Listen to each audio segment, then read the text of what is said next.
la pandemia, Ale. Correcto, Diego, vamos a hablar con alguien que pone el cuerpo como jefa de terapia intensiva. Estamos hablando de Eleonora Cunto, que es la jefa justamente de terapia intensiva aquí en el Hospital Muñiz en Parque Patricios. Y bueno, doctora, para comenzar queríamos preguntarle, ¿no? ¿Cómo están llevando a cabo, bueno, esta iniciativa para enfrentar al coronavirus, al menos en este momento, y esperando a la segunda quincena de mayo, que según el ministro de Salud de la ciudad, Fernán Quirós, va a ser cuando se dé el pico máximo?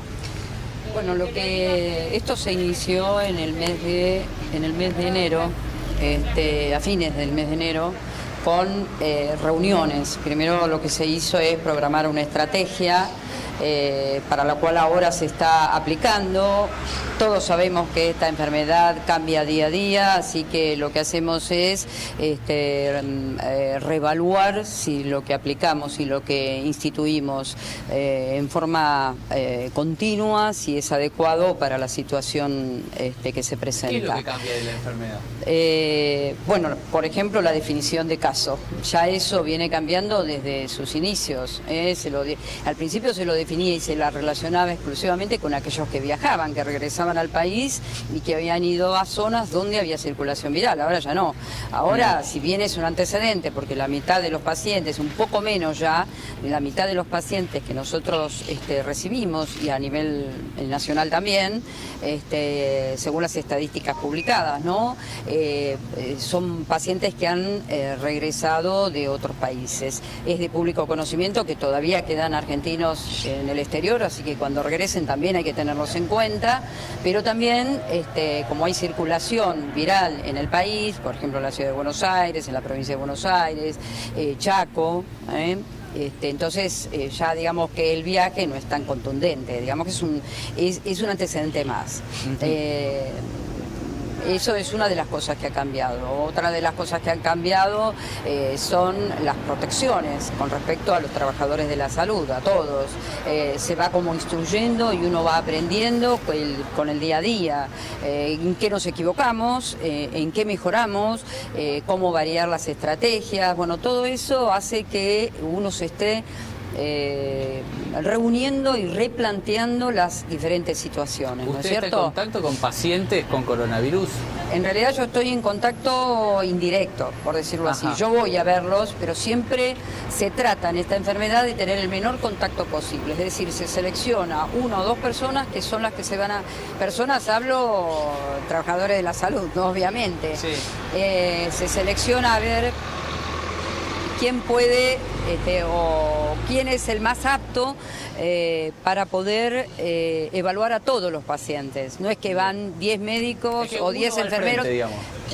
Se selecciona quién es que va a trabajar desde el punto de vista de la salud con ese paciente. Bien. Enfermería, médicos, los técnicos, absolutamente todos los trabajadores de la salud. ¿Para qué? Para evitar para evitar el menor contacto posible. Entonces es uno que se selecciona. El resto, si el paciente no necesita algo, se trata de... En este momento están en habitaciones individuales. ¿Cuántos son? En este momento tenemos 2 camas de aislamiento. La situación que se plantea ahora, sí, hoy, por eso digo que está cambiante. Va cambiando, sí.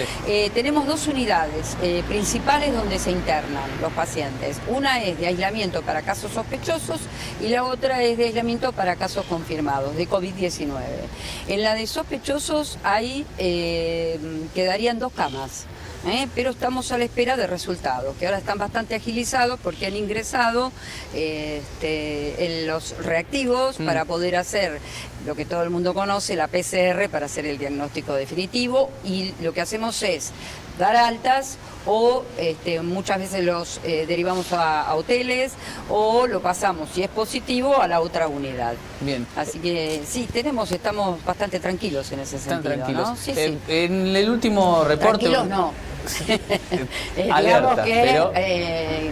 Estables, digamos. Estables. El último reporte, uno de los últimos reportes, cuenta que uno de los fallecidos, del último fallecido, es un médico. ¿Cómo se llevan ustedes con esta situación, ¿no? De estar al frente y estar enfrentando este virus, digamos, siendo los que están en la primera línea? Este es un hospital con experiencia, realmente. La mayoría de las los trabajadores, tienen experiencia en epidemias, tenemos trato con pacientes que son infecciosos, por ejemplo la tuberculosis, tenemos actualmente casos, inclusive de tuberculosis más agresivas, como son las que multiresistentes, que son difíciles de tratar, no imposibles, pero son difíciles de tratar, un poco más que la tuberculosis no resistente. Estamos en contacto permanente y desde el inicio de la pandemia del HIV-Sida, y bueno, sabemos cómo cuidarnos. Por supuesto, uno está alerta, algunos tienen más miedo que otros, lo que no veo es pánico, porque el pánico ya es irracional. El miedo es hasta algo común y sería hasta algo provechoso, porque a uno lo hace estudiar, lo hace tener empuje, lo hace, en definitiva, hasta plantearle al superior, a quien corresponda, si se están haciendo bien las cosas, ¿no es cierto? Es como movimiento el miedo, no es parálisis, como es el pánico. Hace un ratito dijo que hubo algunos errores que se fueron corrigiendo en cuanto al cuidado de los médicos y el cuidado de los pacientes. Claro. Supongo que es a nivel mundial también, porque se va aprendiendo claro sobre el virus. Sí. ¿Qué cosas, qué errores hubo y que ahora fueron enmendados? Bueno, por ejemplo, hicimos mucho hincapié en la enseñanza de la colocación y el retiro del equipo de protección personal. Específicamente estoy hablando, hay 2 médicos de la terapia intensiva que hicieron 2 videos, uno con errores, como que había un supervisor en donde le marcaba cuáles eran los errores, que eso está bueno, ver los errores pues es una forma de enmendarlos. El que no ve el error no lo puede enmendar nunca. Y el otro video un poco más largo donde enseña cómo colocarse el equipo de protección personal y se retira el equipo de protección personal. Está inclusive subido... Está subido inclusive a un, yo no entiendo mucho de tecnología, pero creo que está, sí, a un canal, pues a YouTube, creo que lo pusieron, sí. Bueno, eso lo pueden buscar también. Mira, sí. Diego, si querés yo le puedo transmitir alguna de las preguntas tuyas a la doctora. Bueno, es muy interesante lo que nos está planteando. Seguro, cómo están sí. viviendo el día a día los médicos, ¿verdad? Una sola cosa me llamó la atención de lo que recién dijo. Una cosa. Cuando dijo lo de las 2 sí. camas, nos quedan 2 camas, creo que se refirió a la parte de sospechosos de coronavirus. Sí. Y 2 camas nos suena a poco y estamos en medio de la cuarentena. No sé si puede ampliar el concepto. No sé si es para asustarnos sí. Doctora, cuando dijo que le quedaban 2 camas, que decía para sospechosos, y nos suena a poco 2 camas. No es poco. ¿Por qué? Porque esto es muy dinámica. La enfermedad es dinámica. Ajá. Y lo que estamos esperando es en poco tiempo los resultados de los sospechosos. Si es positivo, pasa a otra unidad. Si es negativo, le damos el alta, cosa rara en terapia intensiva, pero lo hacemos porque son pacientes que están bien, ¿no es cierto? Están cursando un síndrome febril, sí. En realidad, en un evento de pandemia, que no claro. Es poco, pero le damos el alta. O sea que nunca tuvimos problemas. Aparte estamos en permanente, sí, una cosita, en permanente comunicación con el doctor Auger, que es el director general, y enseguida nos soluciona el problema. La verdad que permanentemente nos soluciona el problema, o derivamos el paciente a los hoteles, como dije, que está funcionando, o por lo menos es lo que yo tengo entendido, porque no hago esa área, sí, no me encargo sí. de esa área. Sí, de hecho han sido dados de alta varios de las personas que estaban en los hoteles. Porque eran negativos a lo mejor. ¿Y cuánta gente puede ingresar o puede estar aislada en este hospital? ¿Cuántas camas hay y cuántas están ocupadas?